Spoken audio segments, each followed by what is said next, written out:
Friday, 2 p.m. Eastern, so check that out. It's gonna be so much fun. I have promised you guys il dolce suono, and that's what you're gonna get. Like I said, if you know who it is, don't say anything. And we're gonna pass all that. There we go.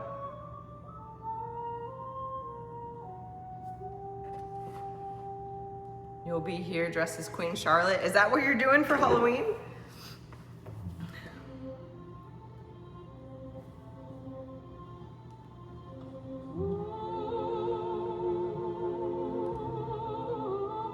Can you hear it?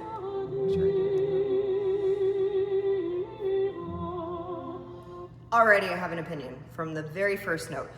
To me, is not how you start Casta Diva. I feel like you need to start right on. Already too much hot sauce. And then the rest is very precise. So you have this hot sauce happening and then da da da da. It's okay.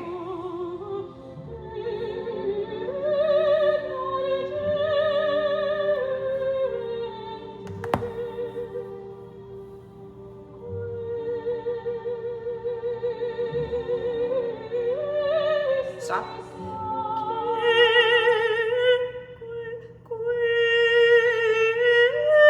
That kind of, and this is coming from somebody who has perfect pitch. So, and I'm not saying that as like, oh, I have perfect pitch. I'm saying it's more than just the pitch. It's the intonation.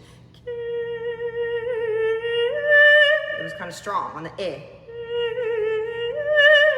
And it might seem like, if you haven't been classically trained, this might seem like super micro and annoying. But for someone who has been, you can hear all these little itty bitty things when you hear the same piece over and over and over again. So already, that's another one.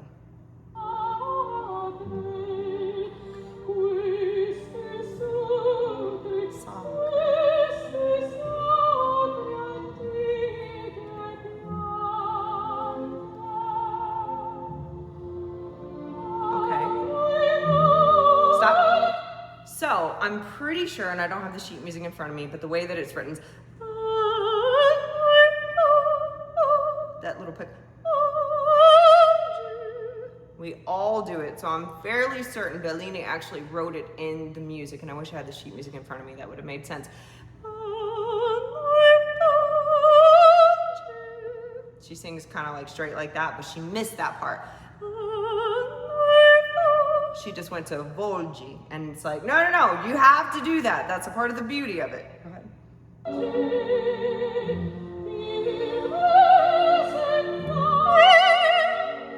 don't like that. Yes, it's certainly a manner of voice control, or a matter of it. Can you go back 10 seconds? Thank you.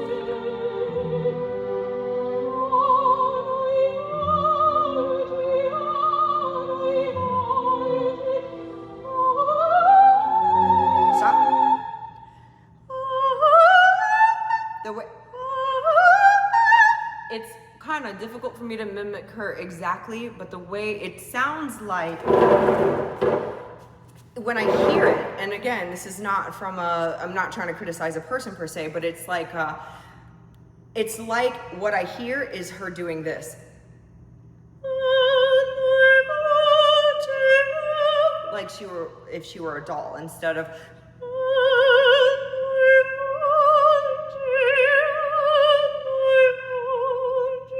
more like a da, da, da, da, da, da, and then go back 10 seconds again. And then the cascade out. The notes were precise, but I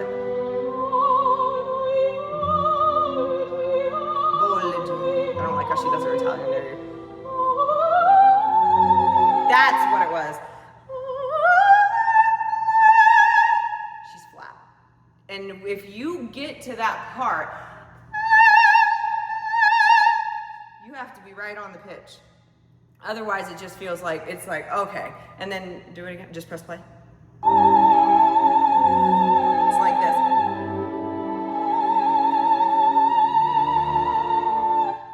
it's like she can't quite reach it. And I know she can't because I've heard her do other pieces where she's going even higher than that. I can't even quite match the way she does that pitch, but it is just under instead of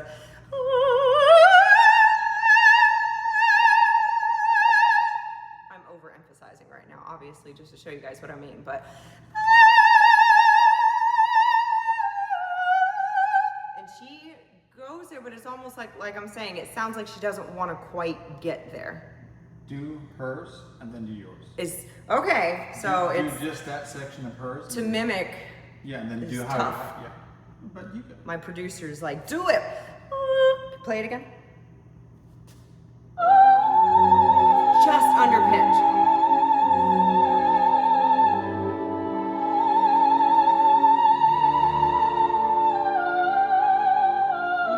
Stop it. It's like she builds you up to bring you here. That's just slightly under pitch. Okay, so this is the way that this soprano is doing it. Just under, and then it sounds like sort of pinched, like it's a pretty timbre. She has a pretty timbre to her voice, but instead of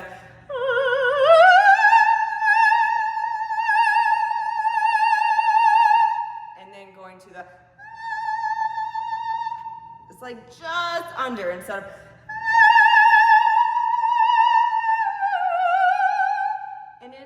Sounds like she doesn't know if she wants to do more expressive, almost like she's not relinquishing control in the right spot. It's like da, da, da, da. It doesn't sound like it's intentional is what I'm saying. It sounds just a tiny bit unsure.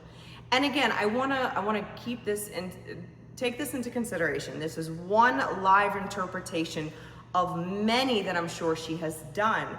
But because it's the one that we can pull from, it's the one that we're gonna interpret. So take me for instance, I've sung Casta Diva over 100 times live, and every single version was different. But these are things that if I were to take a snapshot, this is what I'm hearing. And if this is the only time I've ever heard her sing this, let's say it was from an audition standpoint, this is what I'm gonna be saying. Okay, keep going.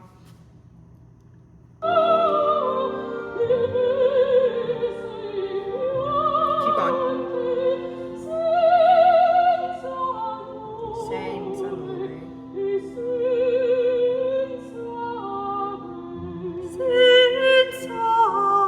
Little breathy.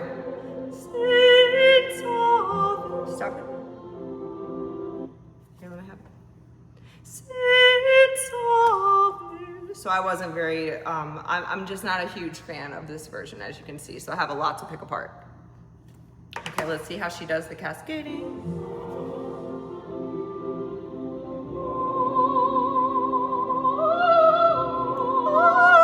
And it's not every single note. It's like more sliding than.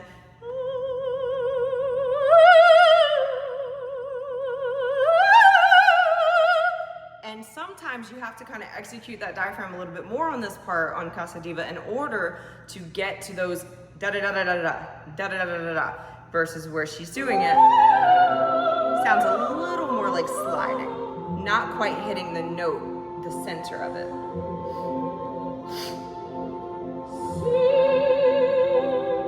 That was too strong for everything else she had going on too.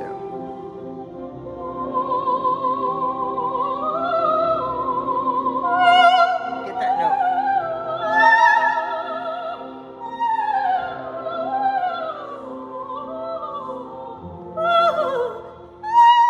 Whoa. I'm not a fan. I'm not a fan of what I just did too. To me, that's too much backing off. It kind of feels like you're going da da da da instead of.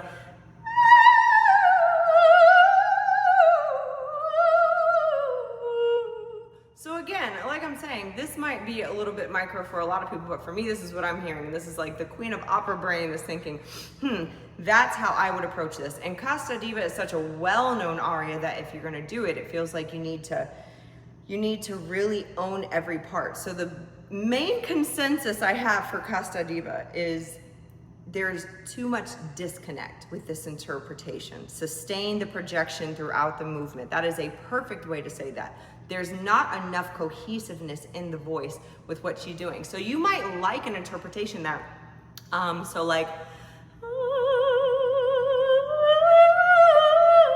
some people sing it like that, right?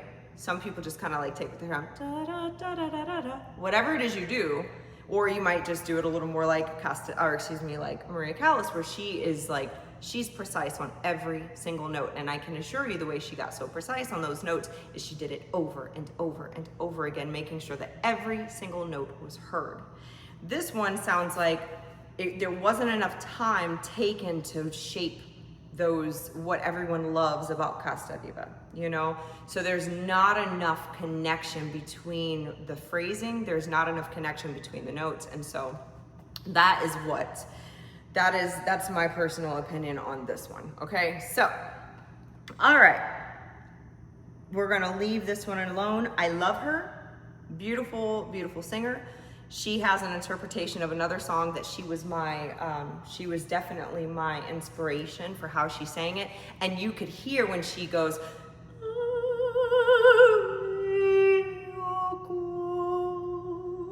and when she did it, she was so scared, like so into what she was doing. And so she was a really good inspiration for that song. That I don't quite hear here. And again, this is a live thing, so she might be having an off day, or maybe that's just how she likes to sing Casta Diva. We really won't know. All we can go on is what she did. So Earl, thank you so much. I appreciate you. Thank you, thank you. Aloha, aloha from Orlando. Good to see you from New Mexico. Welcome in. Today's live stream is a masterclass, guys. If you're just tuning in, my name is DeAndrea. I am the Queen of Opera, and on Wednesdays we do these masterclasses at 3 p.m. Eastern to break down lots of things. Sometimes we do what it takes to be an opera singer vocally, career-wise. We just got done with that series. What it's like as the Queen of Opera and how it differs from the traditional opera singer, which it differs vastly because we put on our own productions, long story short, and we do it a lot different. Oh, hello from Germany. It's good to see someone from the other side of the pond over here still watching, because it must be late over there. So where's the rest of the royal family? Any more concerts on deck? So before I go into the next one, absolutely, and thank you for asking, we have a show November 5th coming up. November 5th, 6:30. Check out my website, queenofopera.com. You'll see it, but tickets are on sale now. It's going to be a lot of fun. It is, I will tell you this, the kind of show that it is, because we do a lot of different shows. This is a featured guest. I am the featured guest performer for my friend's show. It's her wine tasting. So I'm there just to add that little pizzazz of opera. I have a masquerade coming up where I'm the featured guest performer. I do a lot of featured guest performances to promote our own shows.